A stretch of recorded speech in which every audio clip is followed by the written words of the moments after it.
믿을 수 없는 일이었습니다. 저는 고속도로 진입로에 그어진 분홍색 차선을 보고 그만 깜짝 놀라고 말았습니다. 여기는 워싱턴의 국제 컨퍼런스장. 미국은 교통 시스템으로는 세계 최고라고 믿는 미국의 교통 전문가가 발표를 하고 있습니다. 그의 발표가 끝나고 한 남자가 질문을 합니다. 최고의 교통 전문가인 이 남자는 대답을 못합니다. 단상을 내려오면서 그는 분해서 견딜 수가 없었습니다. 한국에서 이런 걸 만들었다고? 별거 아닌 것 같은데? 자존심이 상한 이 남자는 의자로 돌아가 앉으면서 이렇게 중얼거렸다고 하는데요. 그럼 지금부터 오늘의 감동사연 시작할게요. 시작 전 좋아요와 구독 부탁드립니다. 감사합니다. 도시는 곧 인간의 움직임이고 교통은 저 움직임을 가장 정교하게 설계하는 기술입니다. 제 목소리가 마이크를 타고 울려 퍼졌습니다. 안녕하세요. 저는 하버드 교통공학과를 졸업하고 워싱턴에서 교통 전문가로 일하고 있는 헨리 메가더입니다. 미국 워싱턴 DC의 한 국제 컨퍼런스홀에서 전 세계 도시 교통 전문가들이 모인 자리에서 저는 평소와 같이 자신 있게 발표를 하고 있었어요. 저의 이름 앞에는 늘 선고자라는 수식어가 붙어 있었습니다. 청중들은 고개를 끄덕이며 저의 강연을 경청하고 있었습니다. 저는 스마트시티의 비전, 미국 교통 인프라의 우수성 그리고 미래 교통기술에 대한 전망을 저만의 어조로 조리 있게 풀어가고 있었죠. 그때였습니다. 한 남자가 질문을 했습니다. 박사님, 혹시 최근 한국의 교통 시스템에 대해 연구해 보신 적 있으신가요? 특히 스마트 하이웨이나 고속도로 휴게소의 구조적 설계 같은 부분 말입니다. 그 순간 강연장의 공기가 약간 흔들렸습니다. 저는 고개를 들고 청년을 바라보았습니다. 제 눈빛은 흔들리지 않았지만 마음속 어딘가가 불편하게 요동쳤죠. 한국이요? 저는 되묻고는 가볍게 웃으며 말했어요. 물론 일부 자료는 본 적 있습니다만 비교하자면 우리는 이미 세계적으로 검증된 시스템을 운영하고 있죠. 한국 역시 기술적으로 발전하고 있겠지만 그보다는 제가 말을 이어가려는 찰나에 홀 여기저기에서 낮은 웅성거림이 퍼지기 시작했습니다. 한국 고속도로 시스템은 최근 MIT에서 모범 사례로 소개됐다고 들었는데 보행자 중심 교통 정책도 세계적으로 인정받고 있지 않나? 저의 귓가에 조심스러운 그러나 분명한 대화들이 나직막히 들리기 시작했습니다. 저는 잠시 말문이 막혔습니다. 강단 위에서의 저 몇 초는 무엇보다 긴 시간이었습니다. 저는 당황스러움을 감췄지만 마음 깊은 곳에서 뭔가 작은 자존심의 금이 가는 것을 느꼈습니다. 한국 교통 시스템에 대해 연구해 보신 적 있으신가요? 컨퍼런스홀에서 들었던 저 질문이 자꾸 머릿속을 맴돌았어요. 저는 호텔방에 들어와 넥타이를 느슨하게 풀고 생각에 잠긴 채 노트북 앞에 앉았죠. 자존심 때문이었어요. 수많은 나라에서 강연을 했고 수백 개의 도시를 직접 분석해 본 저였거든요. 이런 저에게 모르는 시스템이 존재한다는 사실 자체가 꽤 불편하게 느껴졌어요. 특히 그것이 한국이라는 국가일 때는 더욱 그랬죠. 저는 검색창에 키워드를 입력했어요.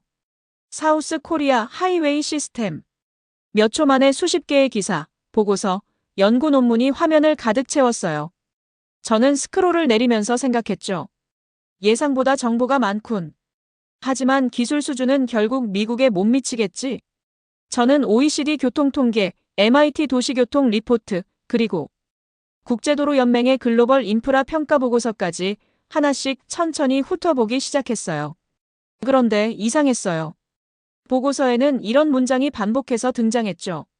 한국의 휴게소 시스템은 공공서비스, 기술, 그리고 지역경제를 독보적인 모델로 통합합니다. 한국의 고속도로 인프라는 세계 최고 수준의 디지털 모니터링 표준을 준수하여 관리되고 있습니다.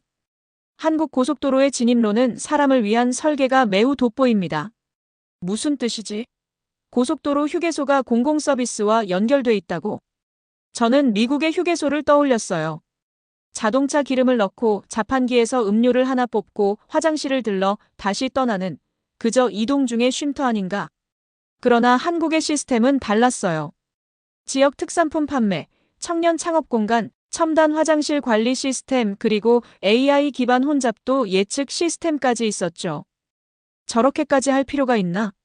일종의 과잉 서비스 같은데? 그러면서도 저는 알 수 없는 감정에 사로잡혔어요. 어디선가 약간의 불안감이 스며들고 있었죠. 저는 이어서 스마트 교통 시스템에 대한 내용을 찾아보았어요. 서울시는 자율주행을 위한 스마트 신호 연동망을 이미 시범 운행 중이었고, 보행자 중심 신호 시스템과 AI 기반 흐름 조절 기술은 부분적으로 적용돼 있었어요. 게다가 한국은 세계 최초로 5G 기반의 도로 차량 통신 B2X 시스템을 전국 주요 도로에 시범 구축하고 있었고, 드론 배송 및 자율주행 전 용차선에 대한 파일럿 계획도 진행 중이었습니다. 저도 모르게 마우스를 쥔 손에 힘이 들어갔어요. 이게 진짜라면 이건. 저는 커피잔을 들어 입을 댔어요. 식은 커피의 쓴맛이 입안에 퍼졌죠. 직접 봐야겠군. 그리고 그 즈음 미국 교통부에서 날아온 공식 이메일 한 통이 저의 결정에 기름을 부었습니다. 공식 한국 출장 명령. 도로 인프라 및 휴게소 시스템 분석 임무. 저는 모니터를 응시한 채 미소를 지었어요. 좋아, 대한민국. 당신이 그렇게 대단하다면 직접 확인해주지. 비행기는 부드럽게 활주로 위에 안착했어요. 창밖 너머 흐린 하늘 아래 펼쳐진 유리 외벽의 공항 건물이 눈에 들어왔죠. 한 손으로 기내 커튼을 젖히고 천천히 그 풍경을 바라보았어요. 글로벌 스탠다드 정도는 되겠군. 저는 속으로 저렇게 생각했어요. 인천공항은 무척 조용했어요. 시끄러운 안내방송도 없었고 긴 줄도 거의 없었죠. 대신 모든 게 디지털 안내판과 시각 중심의 동선으로 구성되어 있었고 어느 곳에서나 다국어 표지판이 가독성 높게 배치돼 있었어요. 입국 수속은 자동 게이트를 통해 순식간에 끝났고 수화물 벨트 위로 짐이 내려오기도 전에 화면에는 짐의 위치가 실시간으로 표시되고 있었죠. 도착장으로 나섰을 때 KTRA 로고가 박힌 팻말을 든 남자가 다가왔어요. 저 메가더 박사님이시죠? 한국교통기술연구원의 강대호 연구원입니다. 먼 길 오시느라 고생 많으셨습니다. 고맙습니다. 예상보다 빠르게 나왔네요. 강대호는 웃으며 말했어요. 저게 바로 저희 공항의 목표입니다. 빠르게, 조용하게 실수 없이. 한국 교통 시스템 전반의 철학이기도 합니다. 저는 저 말을 곱씹었어요.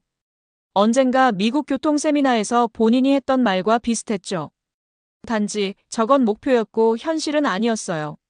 승차장에 도착하자 공항 셔틀이 아닌 전기차 기반의 조용한 세단이 대기 중이었어요.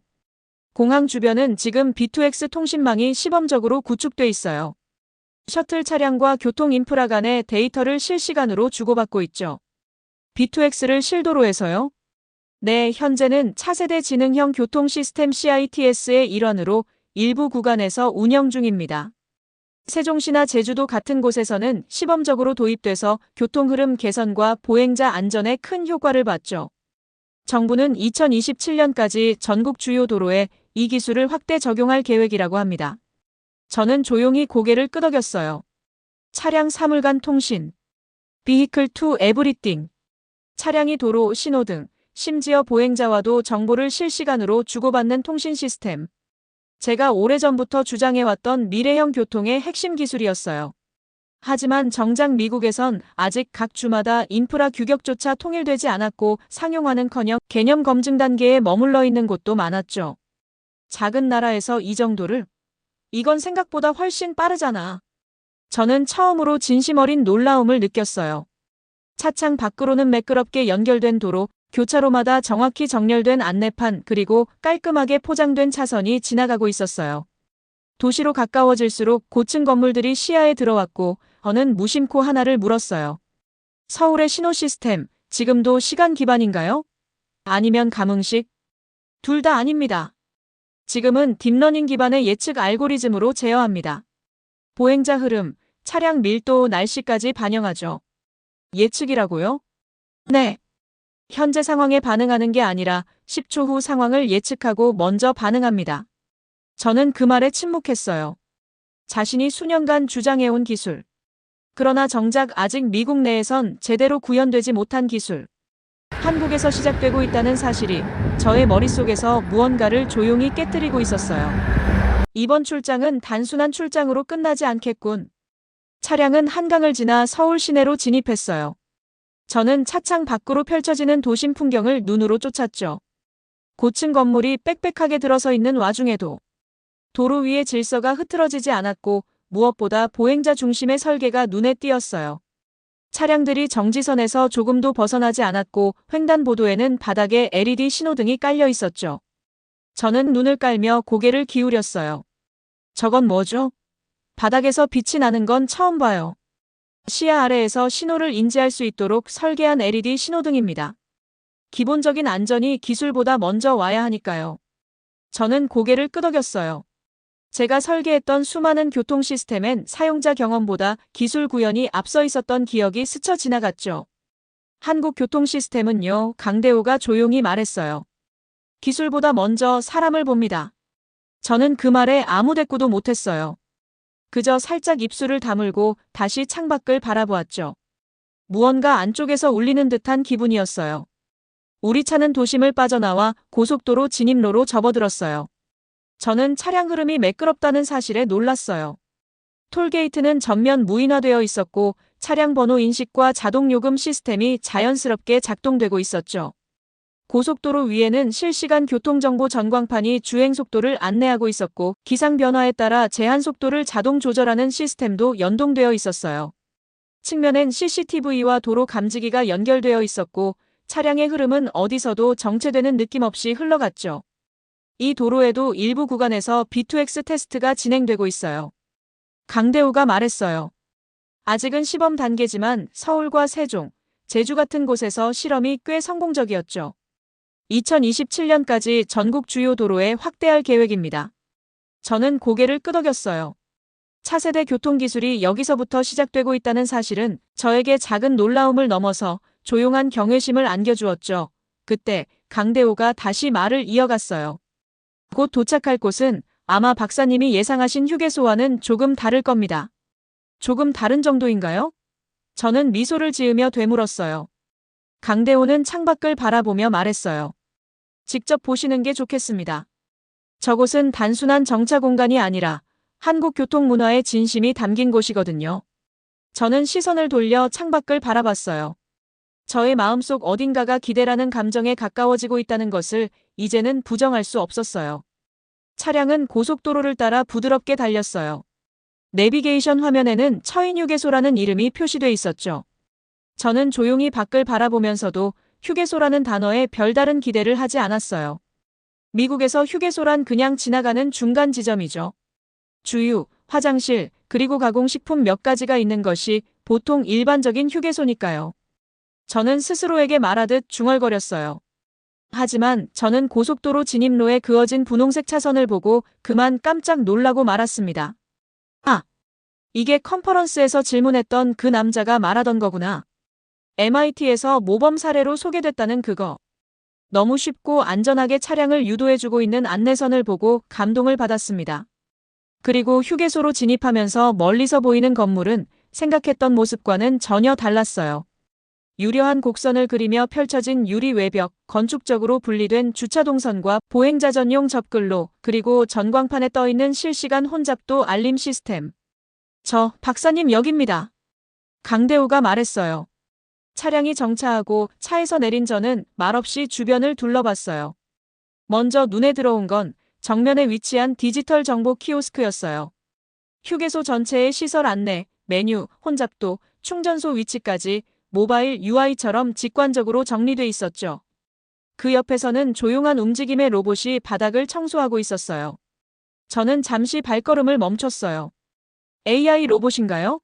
네, 실시간 센서 기반으로 사람의 동선을 피해 다닙니다. 특정 공간이 일정 시간 이상 사용되면 자동으로 이동해 살균까지 하죠. 놀랍군요. 우리는 정문을 지나 내부로 향했어요. 입구에는 무인 결제 시스템이 설치돼 있었고 화장실은 따로 건물 측면으로 분리돼 있었죠. 제가 화장실에 들어섰을 때 눈앞에 펼쳐진 풍경은 말 그대로 문화적 충격에 가까웠어요. 바닥은 물기 하나 없이 건조되어 있었고 입구에는 현재 청결도가 색상과 별점으로 표시돼 있었어요. 화장실 안은 냄새도 없이 향기가 은은하게 퍼졌고 세면대에는 온도 조절 기능이 있는 터치 스크린이 붙어 있었죠. 저는 천천히 손을 씻으며 거울 속의 자신을 바라봤어요. 우리는 왜 이걸 하지 못했던 걸까? 다시 복도 쪽으로 나오자 향이 진하게 퍼지는 음식 코너가 있었어요. 그리고 한쪽 구역엔 지역 특산물 판매대와 함께 청년 창업 브랜드 코너가 있었죠. 이쪽은 휴게소 입점 공모를 통해 선정된 청년 사업가들의 매장입니다. 지역 농산물과 특산물을 직접 가공해 판매하고 있죠. 단순한 판매가 아니라 지역 경제 순환 구조 안에서 작동하는 시스템입니다. 강대호의 설명에 저는 말을 잇지 못했어요. 미국에선 이런 곳에 의미를 두는 경우가 거의 없어요. 도시의 철학은 시내에 있고 고속도로는 그냥 이동 통로니까요. 저는 조용히 이어서 말했어요. 그런데 여기선 도로 자체가 하나의 도시처럼 느껴지네요. 강대호가 웃었어요. 사람이 잠시 멈추는 공간이라면 그곳이 가장 따뜻해야 한다는 게 우리의 생각입니다. 저는 눈을 감았다가 천천히 떴어요. 그 말 방금 마음에 박혔어요. 저는 미국 고속도로의 휴게소들을 하나씩 떠올렸어요. 회색 건물, 자동 판매기, 오가는 차들. 그 공간을 살아있는 장소로 만든 적이 한 번도 없었다는 사실. 기술보다 태도군요. 저의 말은 짧았지만 목소리는 낮게 떨렸어요. 저는 아무 말 없이 다시 의자에 앉았어요. 그 순간 천장에 달린 안내 디스플레이가 이곳의 실시간 에너지 사용량과 탄소 절감 수치를 보여주고 있었죠. 저는 잠시 그 화면을 바라보다가 조용히 중얼거렸어요. 이게 진짜 휴게소라고요? 휴게소 시스템을 돌아본 뒤 고속도로로 다시 나왔어요. 고속도로는 한산했어요. 넓고 반듯한 아스팔트 위를 차량이 조용히 달리고 있었죠. 창밖 풍경은 점점 도시를 벗어나 넓게 펼쳐진 들판과 교차로 신호체계, 그리고 드문드문 보이는 전광판으로 이어졌어요. 하지만 저의 눈에는 단순한 도로처럼 보이지 않았어요. 이 도로 뭔가 다르네요. 저는 고개를 기울였어요. 가장 먼저 눈에 들어온 건 차선 옆에 매립된 작은 센서들이었죠. 센서예요. 지금 저희가 주행하는 이 구간은 차세대 지능형 교통 시스템이 적용된 스마트 하이웨이입니다. 강대호가 조용히 설명했어요. 여기선 차량 속도, 주행거리, 주변 차량 간 거리, 기상 상태, 사고 발생률 같은 데이터가 도로와 차량 간에 실시간으로 교환돼요. B2X 기반으로요. 저는 다시 물었어요. 그러니까 이 도로가 지금 스스로 생각하고 있는 거군요. 강대호는 고개를 끄덕였어요. 네, 맞습니다. 도로가 스스로 사고를 예측하고 정보를 나누고 운전자보다 먼저 반응하도록 설계돼 있죠. 그 순간 전방 전광판에 새로운 문구가 떴어요. EKM 앞도로 결빙 주의 자동 감속 구간. 동시에 차량 내 내비게이션 화면도 같은 정보를 표시했어요. 저는 놀랐어요. 자신이 어떤 버튼도 누르지 않았는데 시스템이 이미 경고를 준비하고 있었죠. 이게 사람의 판단보다 빠르군요. 저는 조용히 말했어요. 우리의 다음 목적지는 기존 고속도로 시설과는 또 다른 분위기였어요. 건물 옆 작은 패널에 스마트 물류 시범 허브라고 적혀 있었죠. 강대호가 먼저 걸어 들어갔어요. 이곳은 드론 물류와 수소 에너지 인프라가 결합된 스마트 거점입니다. 드론과 수소 연료를 결합한 미래 교통을 실험하고 있어요. 저는 고개를 저었어요. 수소 연료 충전소가 휴게소에 있다는 것도 놀랍지만 드론 터미널까지. 미국에서도 이건 계획 단계에 머물러 있거든요. 우리는 건물 뒤편으로 이동했어요. 작은 활주로 같은 공간에서 하얀 드론 하나가 조용히 떠올랐어요. 직사각형 상자를 부드럽게 실은 채 정해진 항로로 날아올랐죠. 무인 시스템이에요. 날씨와 바람, 이동거리, 경로 안정성을 AI가 실시간으로 연산하고 있어요. 단순한 배달이 아니라 교통 흐름에 직접 연결된 하나의 노드로 작동하죠. 저는 숨을 들이켰어요. 말이 쉽게 나올 수 없는 순간이었어요. 미래가 여긴 이미 작동하고 있군요. 강대호가 저를 바라보며 말했어요. 우리는 도로를 단순한 통로가 아닌 정보의 흐름과 생명의 연결로 보고 있습니다. 차가 다니는 길이 아니라 도시와 사람을 이어주는 생태계라고 생각하거든요. 저는 눈을 감았다가 천천히 뜨며 말했어요. 미국은 너무 오랫동안 기계 중심이었어요. 인프라라는 이름으로 사람을 잊었고요. 저는 다시 한번 주위를 둘러보았어요. 이제 이 도로는 단순한 길이 아니라 제가 앞으로 다시 설계해야 할 비전의 시작점이 되었어요. 서울로 돌아가는 차 안은 조용했어요. 저는 말이 없었고 강대호도 일부러 제 침묵을 건드리지 않았죠. 창밖 풍경은 점점 익숙해진 도시의 윤곽을 되찾고 있었지만 저의 마음은 여전히 고속도로 한가운데에 머물러 있었어요. 나는 도로를 기술로 설계한다고 생각해왔지 하지만 지금 깨달았어. 저 기술은 결국 사람을 향해 있어야 한다는 걸. 제가 지난 이틀 동안 본 모든 장면은 기술보다 철학이었어요. 그리고 그 철학은 놀랍게도 복잡하지 않았어요. 단순했죠. 사람을 먼저 본다. 그게 전부였어요. 저 박사님. 강대호가 조심스럽게 입을 열었어요. 오늘 일정은 이걸로 마무리입니다. 혹시 추가로 보고 싶으신 곳 있으실까요? 저는 살짝 고개를 흔들었어요. 아니요. 아니, 지금은 충분해요. 저는 깊게 숨을 들이쉬었어요. 이틀 전만 해도 내가 미국 시스템에 부족함이 있다고 생각하지 않았어요. 우리의 교통체계는 세계 최고였고 수많은 데이터를 기반으로 최적화돼 있다고 자부했죠. 그런데 한국에 와서 보니까 여기에선 기술이 사람을 움직이게 하지 않더군요. 사람이 중심이 되고 기술은 그 주변을 돌고 있어요. 그게 가장 달랐어요. 강대호는 저를 향해 살짝 미소 지었어요. 저는 계속해서 말을 이었어요. 미국은 시스템을 먼저 설계해요. 그런 다음 사람을 그 시스템에 맞추죠. 우리는 이게 가장 효율적이다라고 말해요. 하지만 그 과정에서 누군가가 그 시스템 안에서 길을 잃는다는 걸 지금까지는 생각하지 않았어요. 저는 시선을 도로 바닥으로 내렸어요. 휴게소에서 본 LED 신호등 밑에 깔린 조명, 예측 기반으로 바뀌는 속도 제한. 다 사람을 위한 거였어요. 기술이 아니라 배려더군요. 차 안의 공기가 조금 무거워졌지만 그건 불편한 정적이 아니었어요. 제가 처음으로 말보다 마음으로 대화하고 있었거든요. 박사님은 지금 무언가를 다시 설계하고 계신 것 같네요. 강대호가 조용히 말했어요. 맞아요. 저는 고개를 끄덕였어요. 지금 내가 다시 설계해야 할 건 도로가 아니에요. 나 자신입니다. 저 말은 그동안 무너뜨리지 못했던 자존심의 벽이 조용하게 그러나 분명히 내려앉았다는 뜻이었어요. 저는 창밖을 바라보며 중얼거렸어요. 한국은 나를 부끄럽게 만들지 않았어요. 대신 나를 돌아보게 만들었죠. 강대호는 고개를 숙이며 조용히 웃었어요. 저 역시 지금 이 순간을 오래 기억하게 될 것 같았어요. 공항으로 향하는 도로 위에서 저는 조용히 스마트폰 메모장을 열었어요. 새 노트를 만들고 제목 대신 이렇게 적었죠. 다시 설계한다, 사람을 위한 교통. 차창 밖에는 저녁 노을이 깔리고 있었고 서울이라는 도시도 서서히 밤을 준비하고 있었어요. 저 풍경 속에서 저는 지난 며칠간 본 장면들을 하나씩 떠올렸어요. 횡단보도의 바닥 LED, 그리고 화장실의 청결 알림 시스템, AI 로봇. 로봇이 바닥을 청소하고 고속도로가 스스로 사고를 예측하며 경고를 주는 순간들. 그 모든 것들이 기술이었지만 그 본질은 배려였어요. 저는 미소를 지었어요. 저는 한국을 부러워하고 있었죠. 아니, 그보다 더 솔직하게 말하면 욕심이 났어요. 한국의 기술이. 그리고 그 인간을 중심으로 한 설계 철학이. 그리고 그 안에는 사람을 잊지 않는 태도가 들어있었어요. 미국은 아직 교통을 효율의 도구로만 보고 있어요. 하지만 한국은 교통을 사람이 사는 공간으로 설계했어요. 저는 속으로 중얼거렸어요. 그리고 덧붙였죠. 이제는 미국도 한국의 기술을 욕심내야 할 때입니다. 저건 단지 기술적인 경쟁을 뜻하지 않았어요. 한 걸음 더 들어간 사람을 먼저 두는 도시의 가치관에 대한 인정이었죠.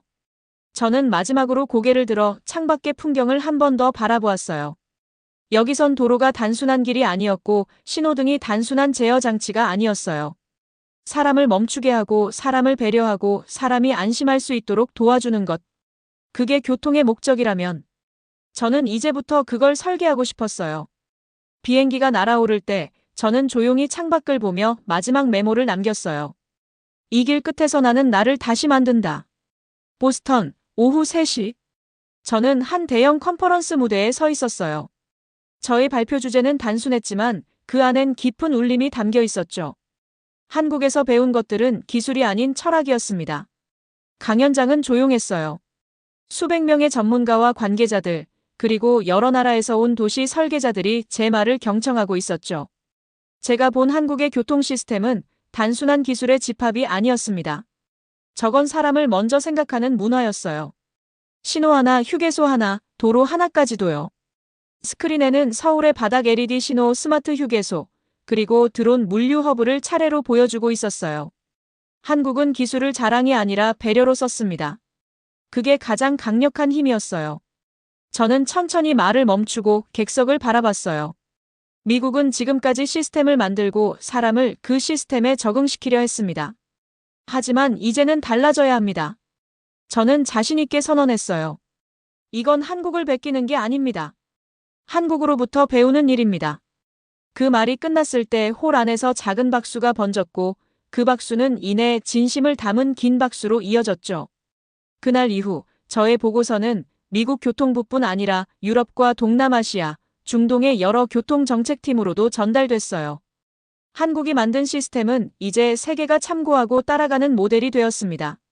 다음 달 저와 한국교통기술연구원은 공동 프로젝트를 시작했어요. 목표는 명확했죠. 사람을 위한 도로를 세계로 확장시키자. 저는 사무실에서 조용히 앉아 한국에서의 그날을 떠올렸어요. 그리고 저의 노트 한 귀퉁이엔 이런 글귀가 적혀 있었죠. 길은 어디에나 있다. 하지만 사람을 위한 길은 철학 위에 지어진다. 저의 시선은 어느새 창밖으로 향했어요. 미국의 도시 위로 붉은 석양이 깔리고 있었죠. 저는 웃었어요. 이제 다시 사람을 위한 교통이 시작되는 순간이었어요. 이 영상이 유익하고 재미있으셨나요? 다음에 더 재미있는 사연을 여러분께 전달해 드리도록 하겠습니다. 지금까지 감동까치였습니다. 영상이 마음에 드셨다면 구독과 좋아요 부탁드리겠습니다.